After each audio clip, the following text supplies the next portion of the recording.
There once lived a poor carpenter named Geppetto. One day, he was given a block of wood from which he made a puppet. When he started to carve the wood, suddenly a voice squealed, "Ooh, that hurts!"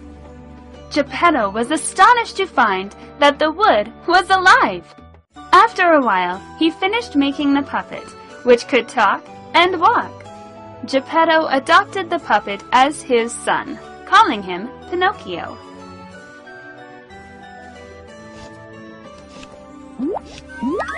Ouch! That hurts! Ta-da!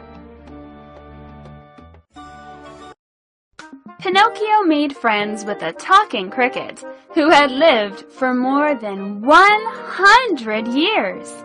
Pinocchio was cute, but naughty. He often ran about the streets, causing trouble for his father. Geppetto sent his son to school to learn how to behave. He had to sell his coat to buy Pinocchio a reading book. Be good and study hard, my son. Yes, Dad, I promise to study hard.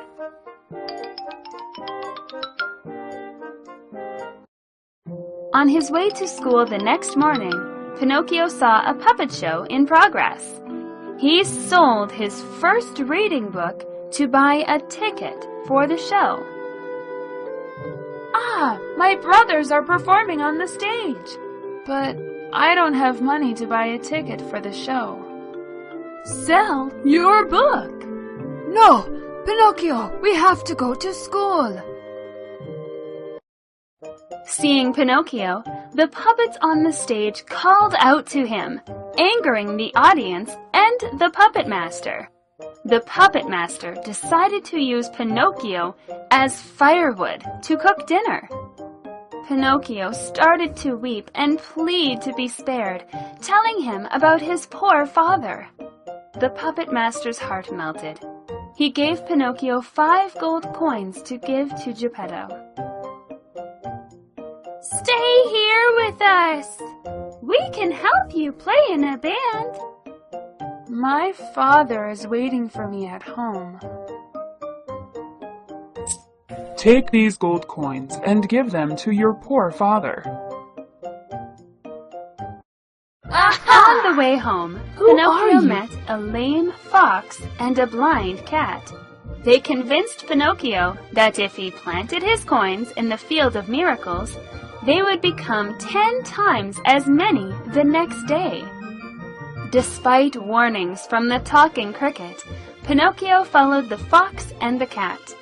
Passing through a forest, the 2 animals disguised themselves as robbers and tried to steal his coins. But they couldn't get the coins because Pinocchio hid them in his mouth. Luckily, the turquoise fairy who lived nearby overheard everything. She sent her dog and falcon to rescue him and take him to her castle. Are you stupid or blind? Look at us! Black mask and knife? See? We're robbers!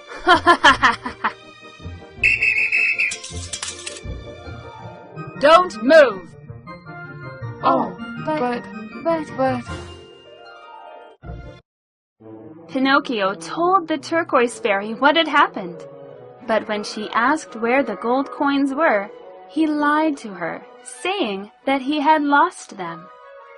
And so, Pinocchio's nose started to grow. You've told a lie. I know you have, because your nose is growing longer. The fairy laughed.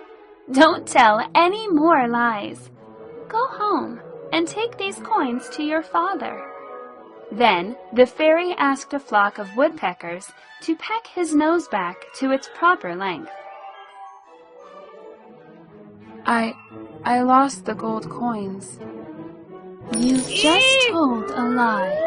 Every time you tell a lie, your nose will grow. Geppetto forgave Pinocchio and sent him to school again. He made friends with Carlo, the lazy bones of the class. Carlo asked him to go to Toyland, where no one had to study and could play all day long. Forgetting all his promises to his father and the fairy, Pinocchio jumped on a wagon pulled by donkeys with Carlos, heading to Toyland. Nobody ever studies in Toyland, and you can play all day long. Toyland, here we come! Does such a place really exist? Let's go!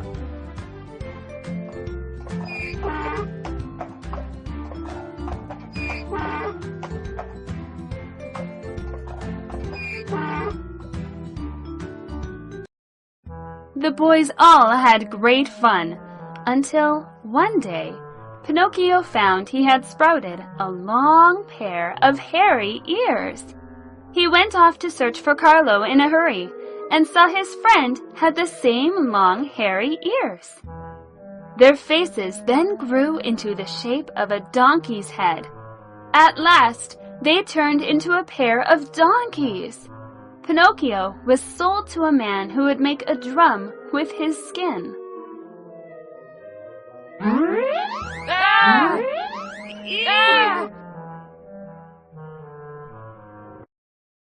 The man threw Pinocchio into the sea. He struggled for breath in the water. Turquoise and fairy, called for the please fairy. help me. The fairy heard his call and turned him into the wooden Pinocchio. Pinocchio happily swam out to the sea, but then he was swallowed by a giant shark. Oh, great! I'm back to my former shape. Thank you very much, Turquoise Fairy. Ah! Help me! Help me! Inside the shark, Pinocchio noticed a light, and, as he crept towards it, he saw it was a flame in the distance. Father, it can't be you! Pinocchio cried as he saw his dad sitting next to the fire. Weeping for joy, they hugged each other and told of their adventures. It turned out that Geppetto had looked for Pinocchio everywhere, and he had been swallowed by the shark, too. Dad, is it you? Oh, my dear son, finally I found you. Pinocchio and Geppetto managed to escape from the shark by stirring up a fire to make smoke. The smoke choked the shark and made him sneeze. The father and son were spat out through his mouth. Then Pinocchio deliberately swam out to distract the shark, helping his father escape. The little boy was exhausted and cast ashore.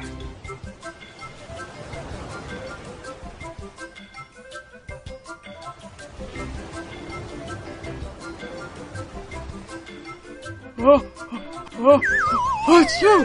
Oh, I have a flu. Geppetto carried his son to his home and laid him in bed. Suddenly, the room was bathed in light, and the turquoise fairy and the talking cricket appeared and saved Pinocchio. Pinocchio recovered. Then he was turned into a handsome boy because he was brave, honest, and considerate. The story about the wooden puppet Pinocchio teaches you to always be brave, considerate, and especially not to tell lies. You don't want to have a very long nose, do you? Goodbye, and see you again soon. Wake up, my poor child.